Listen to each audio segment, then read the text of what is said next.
তো কি অবস্থা, কেমন আছেন? আমি ড্রামা সবুজ, আর আজকে আলোচনা করব দেশে ফিরেছেন শাবনূর, সিনেমায় ফিরবেন কি, এই বিষয়টি নিয়ে। 90 দশকের দাপুটে নায়িকা শাবনূর 1 দশক ধরে অস্ট্রেলিয়ায় ছিলেন তিনি।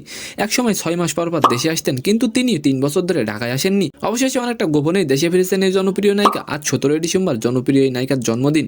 আপনারা অবশ্যই তাকে উইশ করে যাবেন। শাবনূর জানান, পরিবার ও কাছের মানুষটা ছাড়া ঢাকায় আসার খবরটা আপাতত কাউকে জানাতে চায়নি। 3 বছর পর দেশে ফেরাতে জমে আছে অনেক কাজ, নিরিবিলি সেসব কাজও সেরে নিচ্ছেন তিনি। জানা গেছে শাবনূরের নতুন সিনেমার কথাবার্তা চলছে, সিনেমার গল্প শুনেছেন শাবনূর। প্রায় প্রতিদিনই এখন বনানীতে প্রযোজনা সংস্থার অফিসে নতুন গল্পের ঘোষামজা চলছে। রিয়াজ চালো। মাত্র 14 বছর বয়সে চলচ্চিত্রের নাম লেখান শাবনূর। 1.5 যুগ চলচ্চিত্রে একটানা অভিনয় করেছেন, এরপর অনিয়মিত। শাবনূরের সর্বশেষ চলচ্চিত্র পাগল মানুষ।